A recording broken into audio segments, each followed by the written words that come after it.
Yeah, man. Welcome to another episode of the Limitless Today podcast. I am your host, Jarvis Cobb, and this is root work number 20. Man, I can't believe we've done 20 of these things, man. But it's been a blessing to be able to analyze myself a little bit and open up for you guys. And hopefully you've gotten something out of this series. But for those that don't know, root work is a practice of taking accountability and ownership, starting with creating change within yourself. Through this series, I've been taking 5 of my root work sticky notes. So these are all the sticky notes of any quote, any message, anything that I've heard that sparked thought in me. I write it down on a sticky note just to keep a little note for myself. But I've been going through picking 5 of these at random, speaking a little bit about each one, saying what I might have been going through in my life, or giving you some practices I've implemented from these things. So with that, let's just get started with number 1. God don't need me to figure out how. He needs me to see what I already have. God don't need me to figure out how. He needs me to see what I already have. This is just me in the place where I was making excuses, basically. I was making excuses on thinking I need to have things figured out, thinking I need to know what the next step was at all times, thinking I need to know how things are going to turn out. And by doing that, you start to look outward for solutions. You start to look outward for things that I need to have this, I need to be that, I need to have the same skill set as this person, or I need to have, the finances to do this. When God is already looking at you like, I've given you what I needed to give you. I gave you what you need. Now I just need you to see that you have what you need already. I need you to walk in what you have. Go with what you have. And that's where I was falling short at. That's where I was struggling at. Was thinking I needed to have more, do more. I needed more. But as you go along, you just start to realize, man, you got something in you. You have something already. And God wants to use what you have. In several stories in the Bible, he's always asked, what do you have? When somebody thought they needed something else, his question back was, what do you have? And then the miracles worked through what they already had. They didn't have to go out and get anything new. So I just need to understand that I have what I need already to do the things that keep popping in my mind, to do these dreams and these big goals that I have. I have what I need to make steps towards it. I just need to be diligent in making the next step that I know to make, and let everything else come as I go along the journey. So let's go to number 2. You stop believing that your faith could change situations. You don't put your faith on things like you used to. Yeah, this one kind of hit me hard because coming up and chasing acting or chasing that world and modeling and acting, it's so unpredictable that it forces you to let go of needing to know. It forces you to face rejection. It forces you to get over it quick because there is no coddling in that world when it comes to that. There is no, soft letdown, or there is no, we going to give you a hug while we tell you that we're looking for somebody different. It's strictly just a hard yes or a hard no. And it is what it is. They don't give you no explanation. They don't tell you any background on why they didn't want you. They just say, yes, we want you for this part, or no, you're not the right fit. And you just have to live with that. In that world, I was constantly putting my faith in front of me. So I would go to an audition knowing that I may not be the right person for the part. Like one audition I did, I went for Emmett Till. And at the time, I was 23 years old. And anybody who knows his story, he was killed when he was 15. It was a little black boy in Chicago, but he was killed by racist people when he was 15 or 16 years old. So I'm already 23, looking like a 35-year-old. I'm not going to get that role. But putting my faith in front of me, I went and did the audition anyway, not knowing what would come from it. I end up, meeting the director of that play. She said, you know what? I know somebody else that's doing the film. They have a part open. I think you might be perfect for that part. And she did a free training with me to get me prepared for that audition. I ended up doing that other audition. I got the part, got the movie, and that was the first movie I ever shot.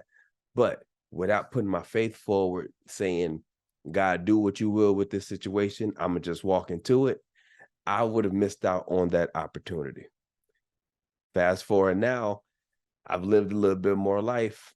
I've heard, I've had some more experiences. I've heard other people experiences, and it's become a little easier for me to not go after something because I think I already know how it's going to work out, or I think I already know how it might not happen for me, or I heard this person had this outcome, so it's a possibility that I might have the same outcome.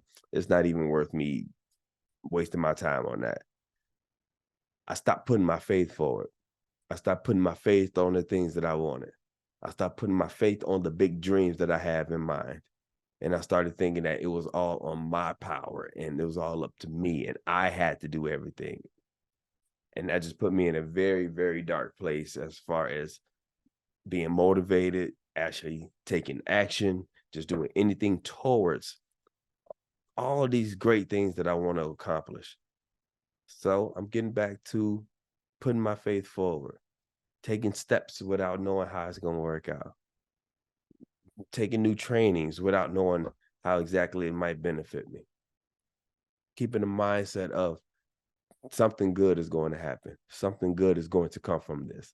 I just have to be the one to go to it and allow that situation to happen.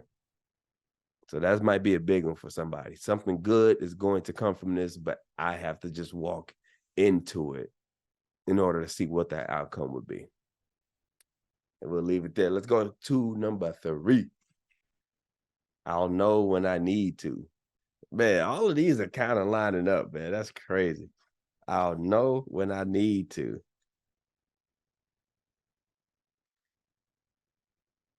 This one was me in a situation where I was kind of putting the cart before the horse, as the saying would go. I was thinking about the brand, thinking about things that I wanted to accomplish, thinking about how I wanted to set some stuff up, thinking about the legacy of my family. So I'm worried about, building the trust, getting the trust put together. I'm worrying about the brand as far as how can I put the brand under the trust and how can I have multiple things under that trust where they're not necessarily in the same line or in the same place for legal reasons.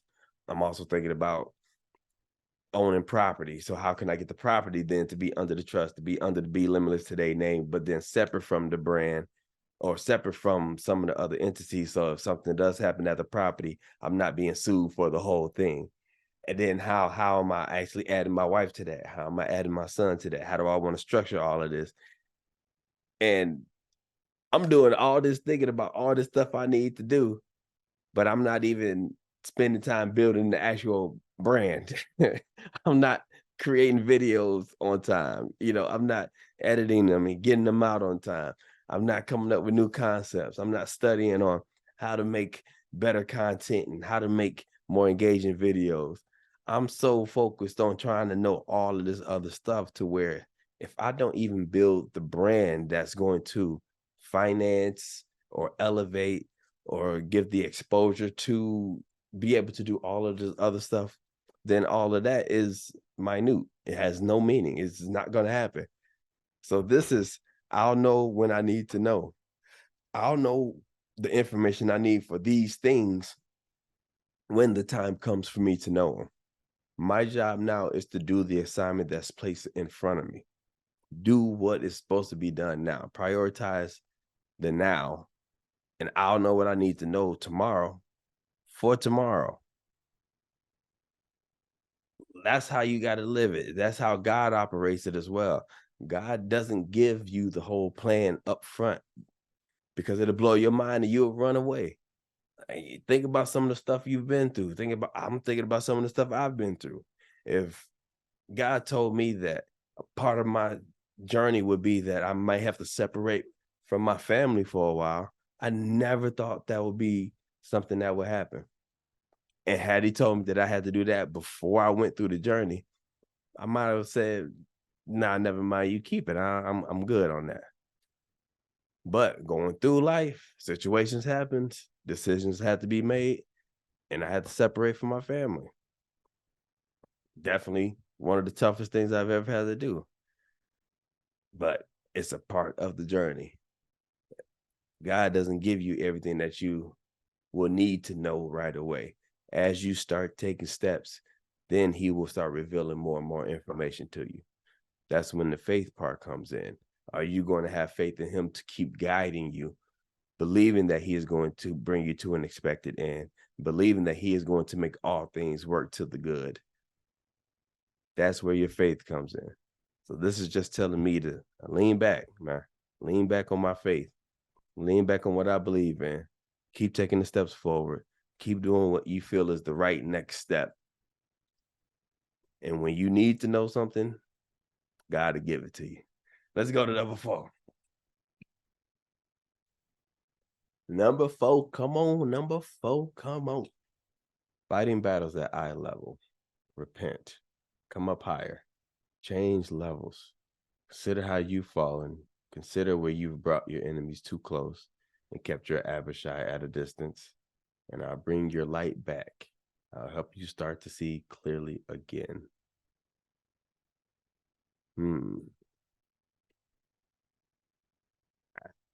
I can't remember what an Abishai is. I don't even remember what this was. Oh, shoot. Consider how you've fallen. Consider where you've brought your enemies too close and kept your Abishai at a distance. So I'm guessing Abishai might be your helper, your guidance, or somebody that is on your side to help lift you and grow you and build you. Um, yeah, man. I have no idea where I was when I wrote this. I kind of understand the message though, as in change your levels. So consider where you've fallen might be. Consider where you've fallen back into some old habits, some old patterns. Consider where you've fallen back into some old circles to where the thought process in those circles weren't on the same conversations that you want to be having. They weren't doing or chasing some of the same development and growth that you've been chasing, but it's a comfort. It's something that you're used to. It's something that you know. I'm learning as you start to grow, as you start to build and try to really change yourself in the trajectory of your life, it gets lonely. It gets really lonely because you don't hang out with the same people you used to hang out, because you're not doing the same things you used to do anymore. You're not talking about the same things. You're not having the same conversations anymore. So now every time you talk to somebody, it's almost like you're reintroducing yourself. It's the same small talk. How's it going? What you been up to? How's the family?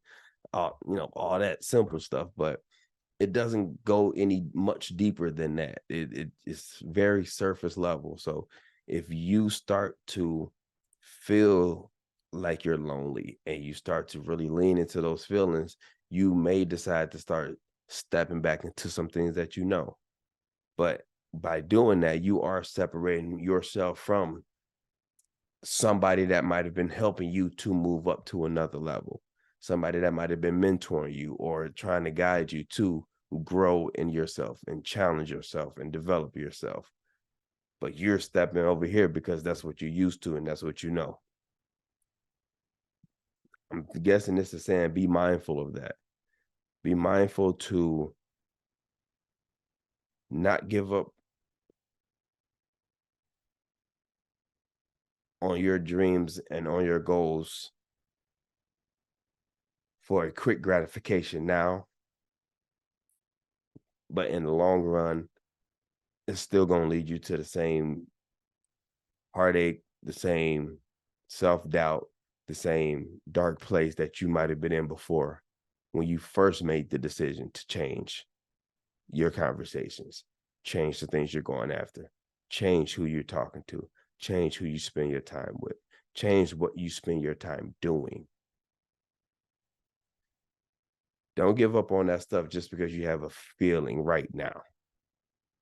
Acknowledge that feeling, but let that feeling know that we are moving forward into other things, and we can't start changing what we are doing just because the feeling of loneliness is there. That's what I can say for myself. I've definitely hit that lonely feeling many, many times in this recent year. But sticking through it, sticking with what I'm doing, sticking with moving forward, I'm starting to see some of the growth. I'm starting to see some of the changes and the benefits that's happening from it. And I can only be excited about what's to come for this next year. So big things are on the horizon. I'm hoping. I'm working towards some things. So we're gonna keep it moving forward. Let's go to number 5. The harvest is the time you probably will work the most. This corn ain't gonna pick itself. The harvest is the time that you're probably going to work the most. So this one is just a foreshadow for me.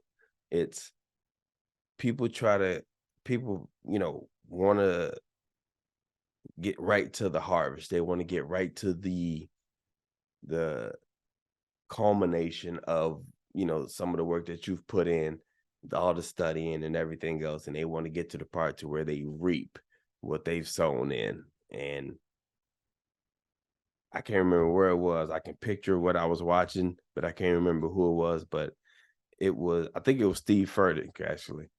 But he was talking about when the harvest comes, and if you're a farmer, that's when you really got to get down and start doing the most work.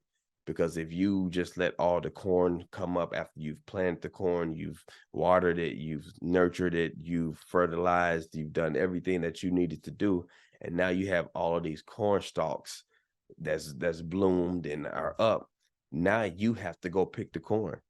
You can't just let all the harvest come up and then just be like, "Hey, I got something. There it is." Now you got to go one by one. Let's start picking these things off. Let's start putting in all the work to reap all the harvest that we've built. So this is telling me when things start going for me, when things start rolling, when gigs start coming in, when the offers start coming in, when the brands start wanting to do partnership deals, that's not the time to sit back and start gloating or sit back and just marvel at everything that's happening. No, this is the time to work. When the harvest start coming in, when the brands start getting the notoriety that you are visualizing that it will have, that's the time you need to start putting in the more work. Put in those extra hours, put in that extra time, take that extra gig, do that extra studying, do some more continuing education, take a couple classes, do whatever you need to do to keep pushing that forward, because that harvest doesn't last forever.